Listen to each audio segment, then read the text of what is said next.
The twin suns of the Arcani system hung low in the sky, casting long shadows over the metallic towers of the alien palace. From a distance, it looked serene, an architectural marvel floating above the cliffs like a crown made of light and glass. But Kale knew better.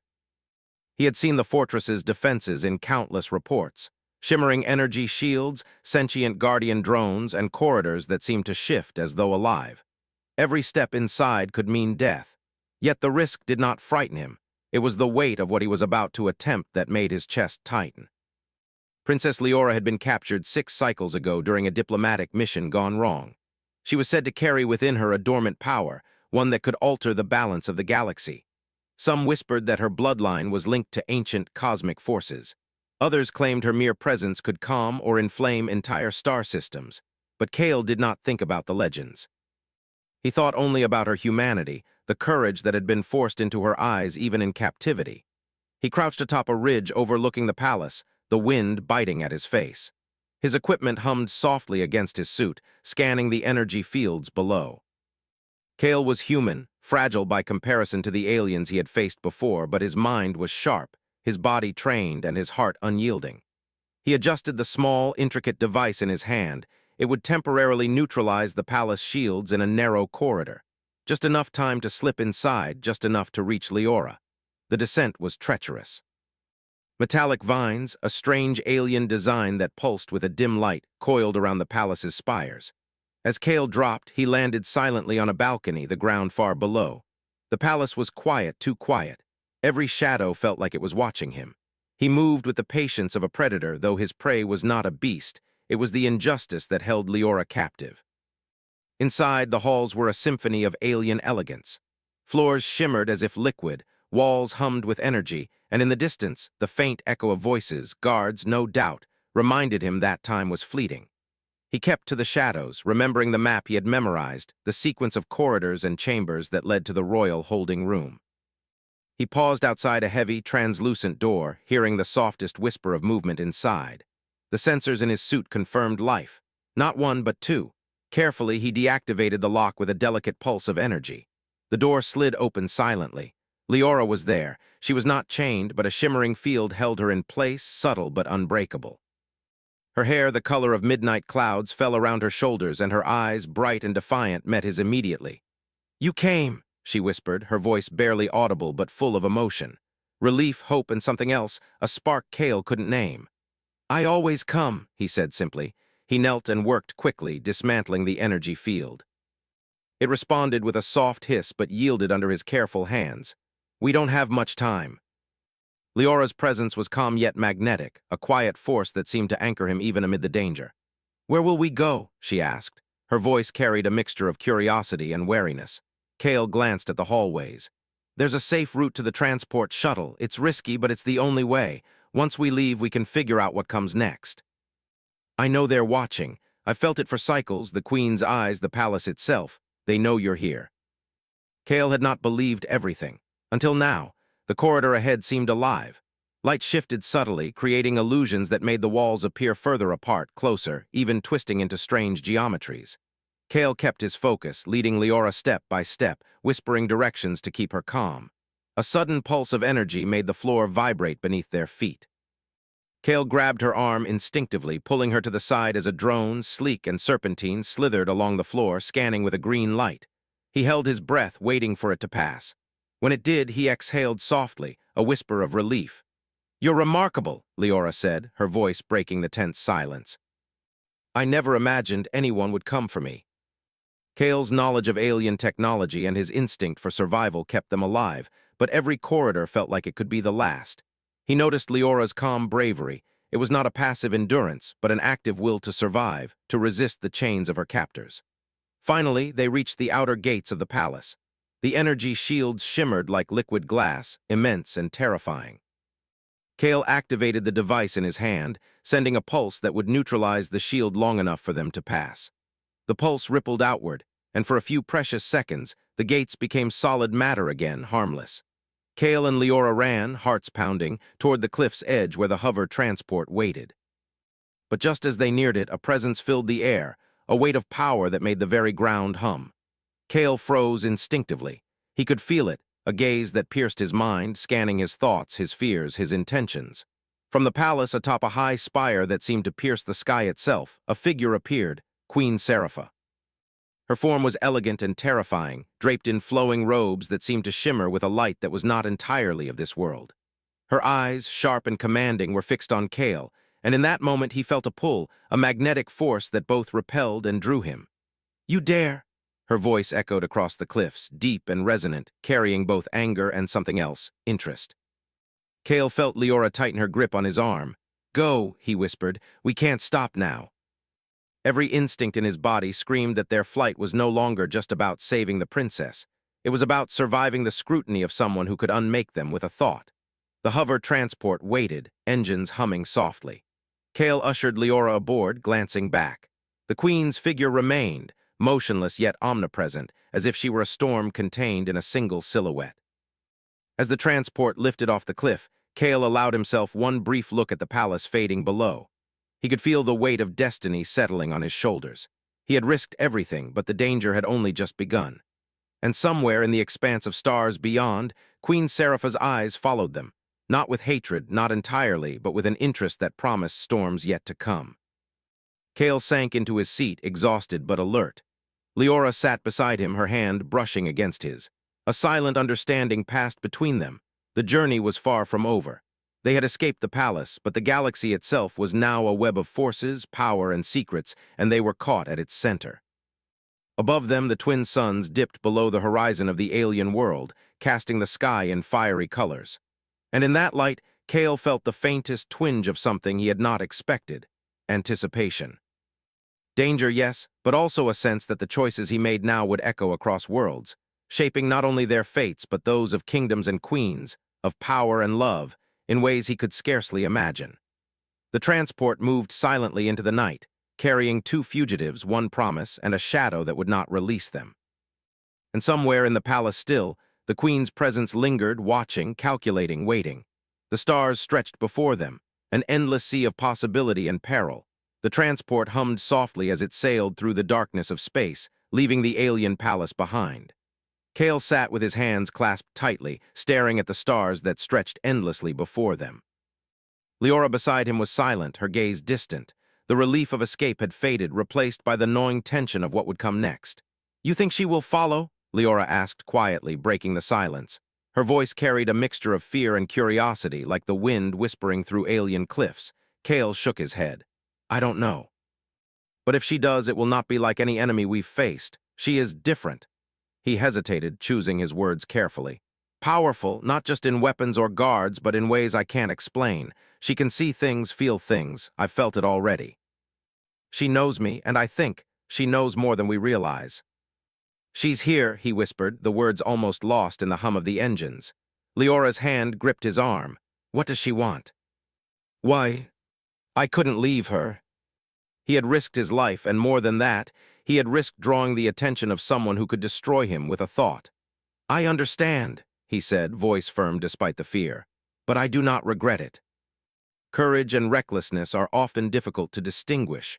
You have caught my attention, Kale, and I do not allow what I desire to slip away easily." There was no answer he could give that would not betray both fear and respect for a force that defied comprehension. The transport slowed, pulled gently by a gravitational field unlike any natural phenomenon. Stars stretched and bent, creating a luminous path that led them toward a distant planet, radiant with a strange, eerie light. "She's taking us to her world," Kale realized aloud, his stomach tightening. Leora's hand found his again. "Why? What does she want from us?" Mountains of crystalline rock glowed from within, rivers of liquid light flowed between valleys, and the sky shimmered with colors that had no names. It was beautiful, yes, but the beauty was a warning. This was a place of power, of control. The Queen's throne world. As they descended, Kale felt an invisible pressure in his mind, probing, testing him. He shook it off, focusing on the transport's controls. Leora watched him silently, sensing the psychic tension without fully understanding it. The landing zone was an immense platform of translucent material floating above a glowing abyss. As the transport settled, a figure appeared before them, Queen Scifi. She was taller than any human, her presence overwhelming, yet there was a grace to her movements that made every step feel deliberate and measured. "You survived the palace," she said, her voice now audible, melodic, and commanding. "You are more daring than I anticipated. We didn't want to fight you. And if I refuse—" She trusted him to make the right choice, and he felt the weight of that trust pressing down on him. The queen extended a hand, not threatening but commanding attention. "Do not think this is simple. I do not make such offers lightly. I have lived for centuries, and in that time I have never been denied what I sought until now." There was fascination there, a depth of loneliness and desire that he could feel without fully understanding. And he knew something else, something he could not ignore. This was not just about power.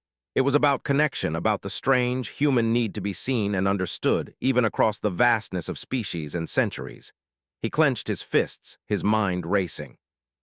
He could see Leora, vulnerable yet brave, trusting him entirely. He could feel the queen, immense and intimidating, yet lonely and perhaps hurt. The choices were impossible. To surrender meant survival and knowledge, but also submission to a being whose power could consume him. To refuse meant risking Leora's life and their freedom. Kale swallowed hard. "I cannot choose for myself alone," he said finally. "I cannot surrender if it means harm to her. For your own survival." And then she smiled, enigmatic, almost sad. "Perhaps you understand more than you realize. Perhaps there is a different kind of power in your choice. But do not mistake this for weakness. You are entering a game that spans centuries, and the rules are not written for mortals." And yet there was a spark inside him, determination, courage, the unshakable belief that he could protect Leora and perhaps, in some small way, change the course of what seemed inevitable. The queen turned slightly, gesturing to the glowing expanse behind her.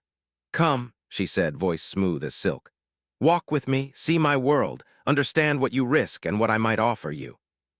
Your choice will define not just your fate, but hers, and perhaps the fate of many."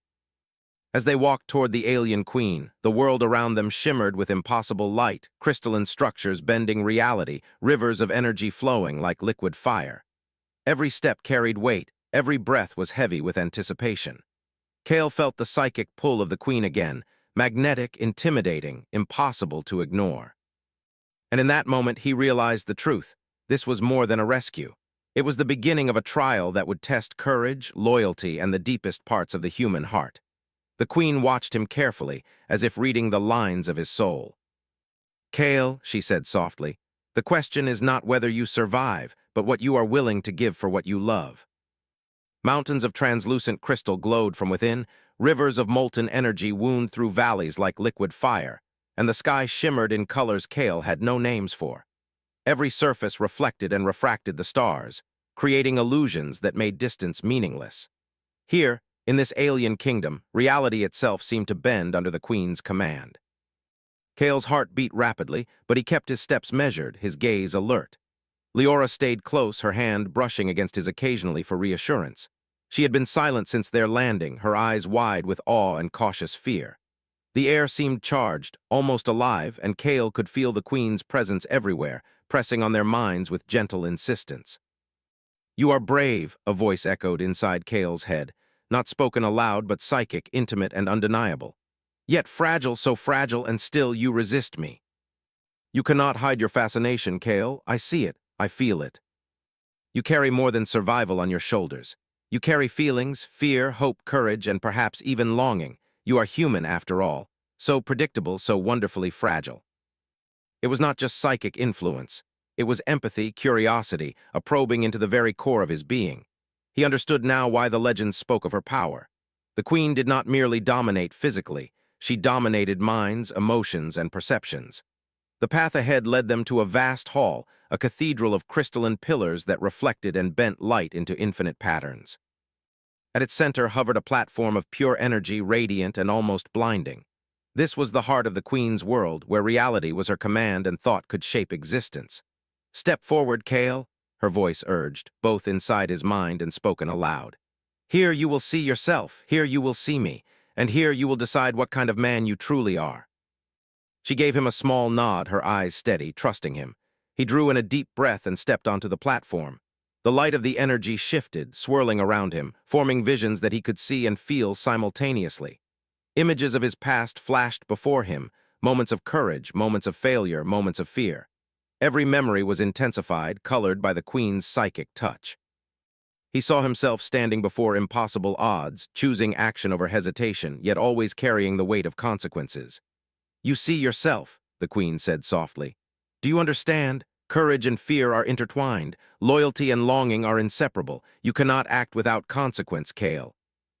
Every choice, every feeling, every glance shapes not only you, but those around you." Kale found himself standing in the palace again, but this time he was powerless. Guards swarmed and Leora was taken from him. He reached out, screamed in frustration, but could not move. The feeling of helplessness was suffocating. "Do you feel it?" the queen's voice asked, now soft but edged with curiosity. "The fear of losing what you care for, the agony of helplessness. This is the weight of your choices, Kale. Every decision carries it. Every loyalty is a risk." He saw her longing for connection, her curiosity about mortality, her subtle loneliness hidden beneath command. And for a fleeting moment, Kale felt something shift inside him, not desire, not fear, but understanding. "You see me," she said, "not as a ruler, but as a being, and yet you hesitate. You cannot embrace what I offer, yet you cannot deny what you feel." Fascinating. Perhaps you could be more than you imagine, if only you would see beyond mortality. Yet he also understood something deeper. The queen's challenge was not to conquer him, but to reveal him, to show him the complexity of his own heart and the truths he had not yet faced. Leora's voice broke through his focus. "Kale, look at me," she said softly. Her eyes were steady, unwavering. "You are stronger than this. We are stronger together. Do not let her twist you. We can face this together. Perhaps you are worthy of my attention not for what you can surrender, but for what you cannot." Fascinating. Yet he remained unbroken, driven by loyalty, courage, and an understanding of what truly mattered. "Step down," the queen said, her voice audible now, soft but commanding. "You have passed the first trial, not through submission, but through understanding. Few mortals ever reach this point." She reached out, taking his hand, and together they left the platform. The crystalline halls reflected their forms, doubled and twisted by the queen's power, but their steps were steady. "You have done well," the queen said, her tone almost approving. "But the trials are far from over. The heart is a dangerous place, Kale. And desire, even loyalty, can lead mortals astray." As they reached a balcony overlooking the glowing landscape below, Kale and Leora paused. The view was breathtaking, impossible, yet there was tension beneath the beauty, a reminder that the queen's world was not merely a home, but a stage for forces far beyond human understanding. "She is different," Leora whispered. "I can feel her watching, even when we are here." Kale could sense her curiosity, her interest, and a faint trace of something almost human beneath the layers of power and command. It was unsettling, and yet, it made him realize that the path ahead was not just about escape or survival. It was about understanding, connection, and the dangerous, beautiful complexity of loyalty and desire. And somewhere in the vastness of the throne world, the queen watched, waiting, calculating, her attention fixed on Kale in a way that promised storms yet to come. The stars outside shimmered with impossible light, reflecting the tension within Kale's heart. The trials had begun, and the true challenge was only just starting. The alien throne world had shifted since Kale and Leora's arrival. The crystalline mountains glowed brighter, rivers of liquid energy pulsed faster, and the skies above swirled with colors that seemed to move with intention. It was as if the planet itself had sensed the tension in their hearts, mirroring the turmoil Kale felt within. They walked through corridors of light that bent and shifted, leading them to a vast courtyard. Towers of crystal jutted upward like jagged teeth, and in the center, a pool of luminescent water reflected the twin moons above. The air was thick with the queen's presence, subtle but suffocating, pressing against Kale's mind in a way that demanded attention. "She watches us," Leora whispered, her voice tense. "I can feel her even when she is not here. But she is testing, not attacking, yet we have to stay sharp. Every step, every word counts." "You have learned to endure," she said, her voice echoing in both mind and ear. "Yet endurance is not enough. You will need more than courage, Kale. You will need wisdom and strength of heart. First, you must understand the weight of choice. Leora trusts you, but trust can be fragile. You must show her that loyalty is not just a word, but an action. And you must show me that you are more than instinct and desire. You must prove that you can hold your heart even when the storm rages around you." Together, Kale felt the pull of the queen's presence in every step, every turn, guiding and challenging simultaneously. "Survive this," she said, "and you may learn the truth of your own courage. Fail, and the consequences will extend beyond your understanding. They saw worlds burning in cosmic fire, allies betraying them, and themselves powerless against overwhelming odds. Yet through every vision, Kale's focus remained on one constant, protecting Leora and keeping their bond unbroken. At one point, they came to a pool of liquid light. The reflection showed not their faces, but versions of themselves twisted by fear and doubt. Leora's reflection faltered, showing uncertainty Kale had never seen before. He reached for her, holding her hands firmly. "Look at me," he said, voice steady.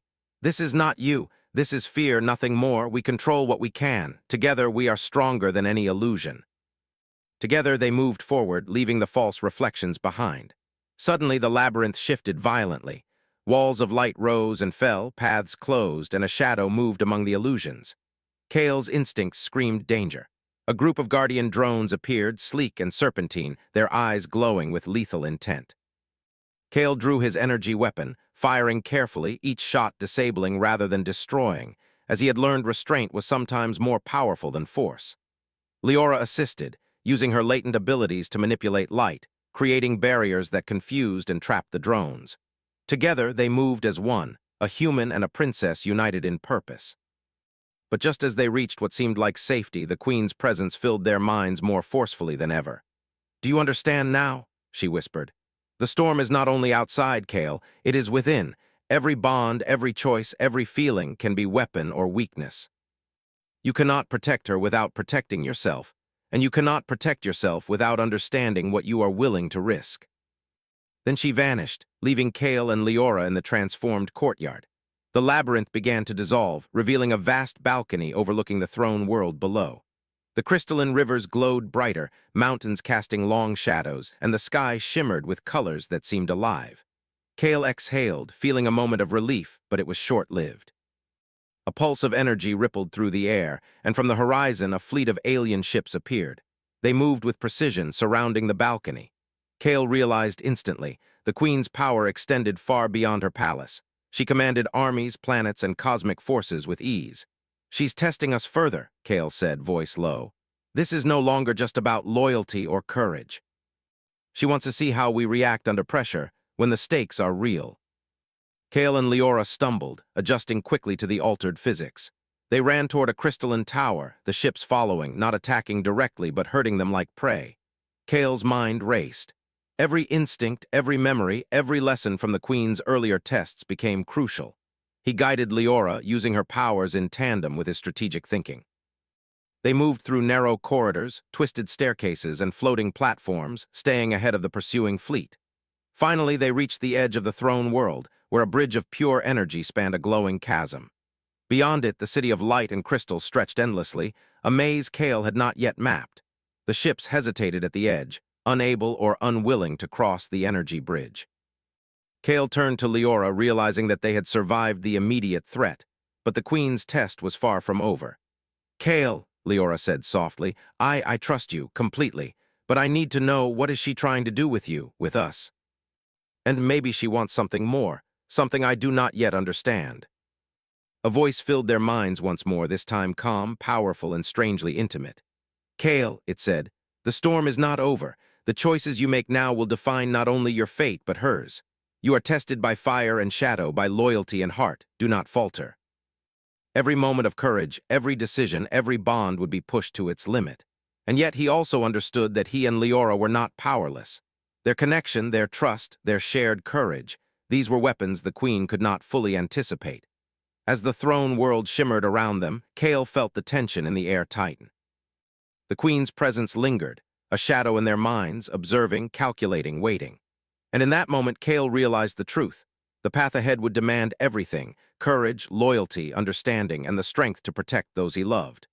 The trials of the Queen were only beginning, and the storms of loyalty, power, and desire would test them in ways he could not yet imagine. They had survived the labyrinth. They had survived the fleet.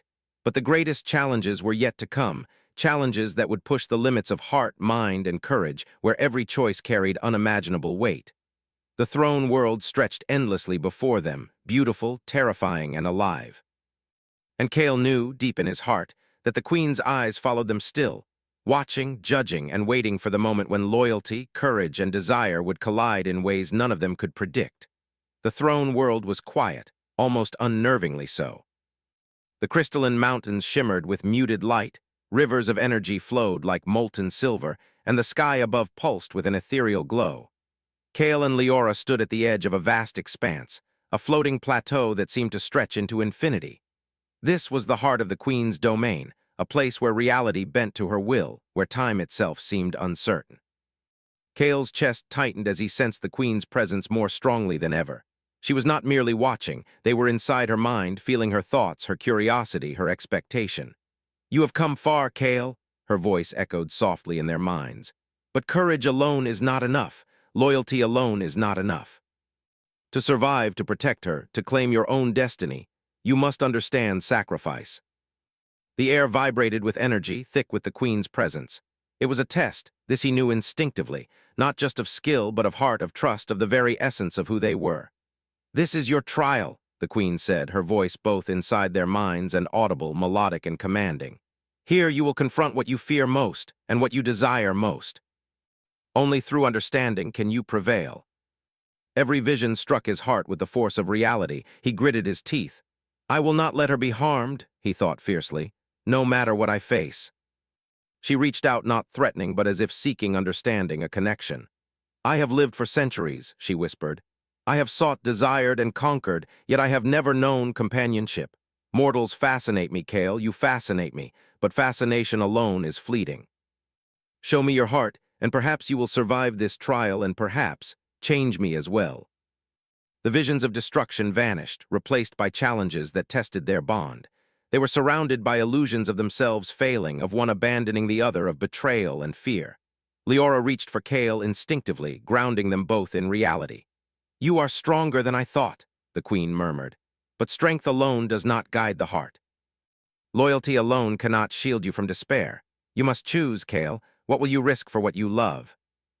"I will risk everything to protect her and to save her and to understand her and her world and even her." Kale and Leora moved together, side by side, facing each challenge not with violence alone but with trust, understanding, and determination. One illusion separated them. Kale saw Leora fall into a pit of energy, screaming for help. He reached for her instinctively, feeling the weight of the Queen's psychic presence pressing on him. "Do you falter?" the Queen asked. "Will you choose yourself or her or both? Choose, Kale. Every choice has consequence. You risk everything, not for power or knowledge, but for connection, for love, for loyalty. Perhaps you are worthy." "Leora," he shouted, pulling her close. Together they faced the swirling storm, their hands clasped, their resolve unwavering. Kale reached into the storm with both mind and courage, guided by the bond between them, and slowly, with effort and trust, began to stabilize the energy. Leora added her strength, manipulating the light, her latent powers complementing his determination. The void began to shrink, responding to their combined will.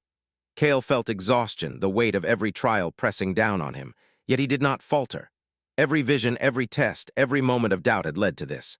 And now he realized that the Queen's trials were not simply for her amusement. They were a crucible shaping them, revealing the truth of loyalty, courage, and heart. Finally, with a final surge of determination, the storm collapsed inward, dissipating into light. The arena was still. The Queen stood before them, silent for a long moment, her gaze thoughtful. Then, slowly, she smiled, a real smile tinged with awe and something resembling respect. "You have done it," she said softly. "Not through surrender, not through weakness, but through strength of heart and courage of loyalty. Few mortals have ever reached this point.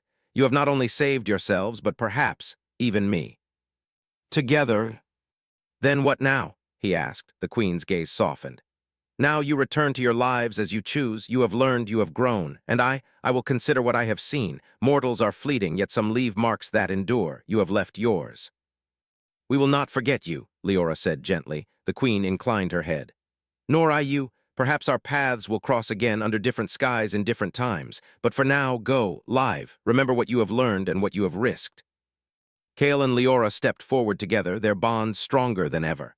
Every trial, every challenge, every fear faced had reinforced their trust, their courage, and their love, not romantic in a fleeting sense, but deep, enduring, and transformative.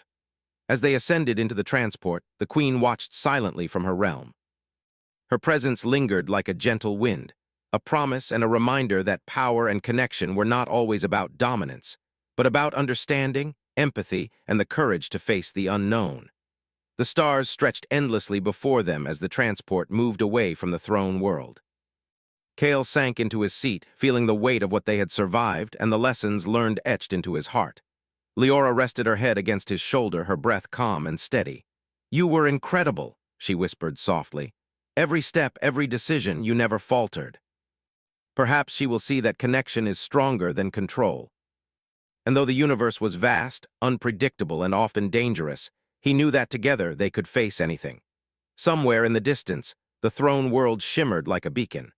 The Queen's eyes remained upon them, a silent promise that the bonds forged in trials and sacrifice could transcend worlds, time, and even species. And Kale understood, finally, that survival was not just about escaping danger. It was about courage, love, and the willingness to risk everything for those who mattered most. The stars stretched endlessly, and the transport moved forward into the unknown.